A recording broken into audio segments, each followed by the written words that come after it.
Picture this. July 1986. Westminster Abbey is buzzing with excitement.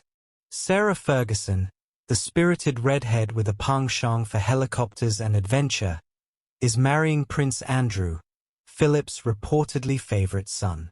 The crowds are cheering, the cameras are flashing, and somewhere in that abbey, Prince Philip is probably already calculating how long this marriage will last. Spoiler alert, he wasn't wrong. Welcome back to Royal Cookies, where we serve up the juiciest royal gossip with a side of heart-wrenching humanity.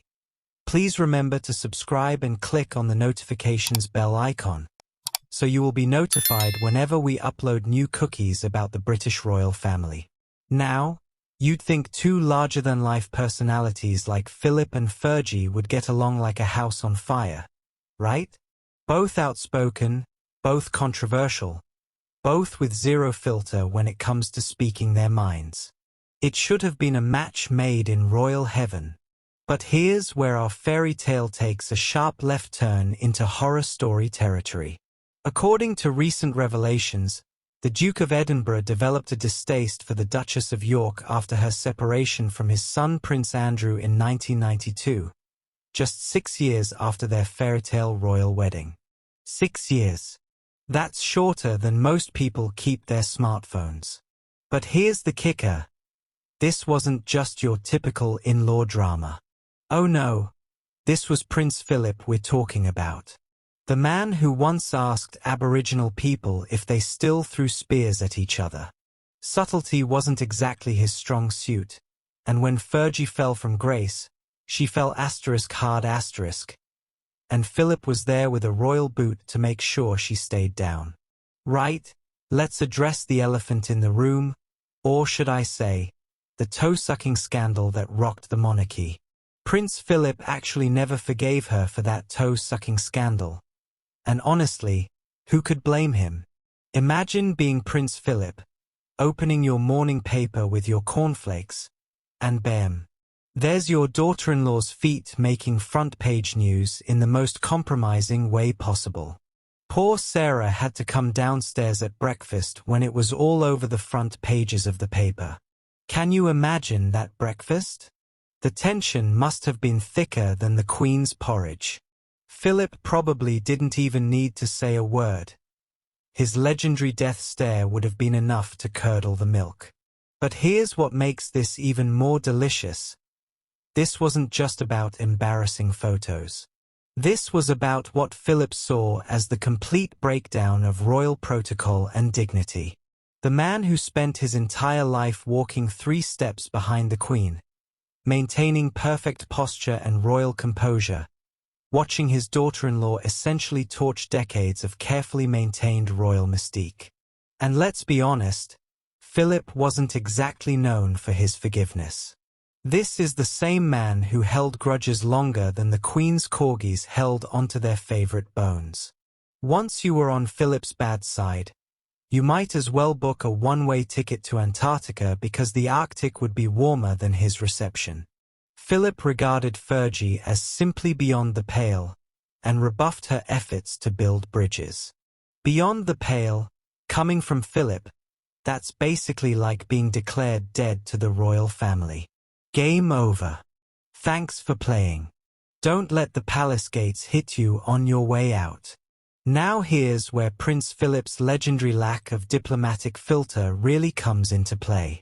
We're talking about a man who could deliver a cutting remark with the precision of a Swiss watchmaker and the subtlety of a freight train.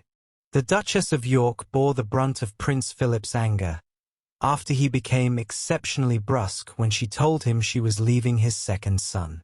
Exceptionally brusque in royal speak is basically code for absolutely savage. We're talking about comments so cutting they could slice through titanium. And here's the truly savage part. He declared her persona non grata at the royal family. Let that sink in for a moment. Philip literally banned her from family functions. Imagine being so thoroughly rejected that you're not even allowed at Christmas dinner. That's not just being unfriended on Facebook. That's being blocked, reported, and having your existence denied. But Philip didn't stop there. Oh no! This man was thorough in his disdain. Prince Philip wrote cruel letters to Sarah Ferguson before they completely stopped talking. We're talking about actual written correspondence designed to deliver maximum emotional damage. Philip put pen to paper to express his disappointment, and knowing his legendary wit, these letters probably left emotional scars that are still healing today. The man was so committed to this feud that even decades later, Sarah Ferguson would describe him as wise but terrifying. Terrifying. That's not exactly the adjective you use for someone you're comfortable around. That's the kind of word you reserve for horror movie villains and tax inspectors. Plot twist of the century, royal watchers.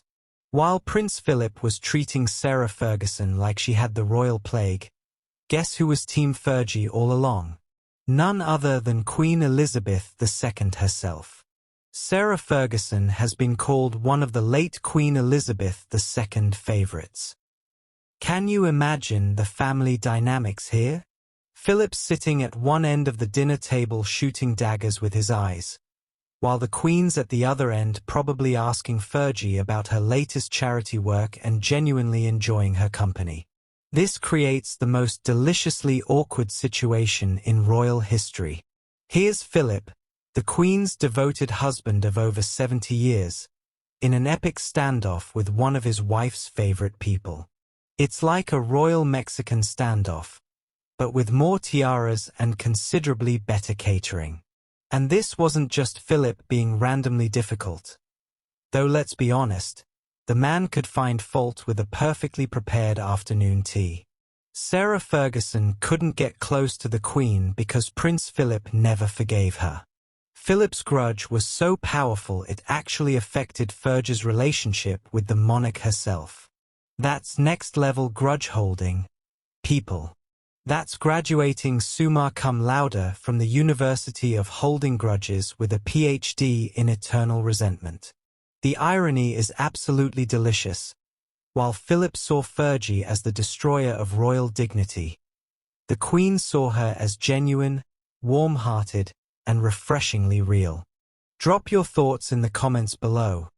I want to know if you're Team Sophie or if you think I'm seeing green where there's just good fashion sense. If you're obsessed with royal strategy and environmental impact like I am, make sure you're subscribed to Royal Cookies because we're serving up the most sustainable royal content on YouTube.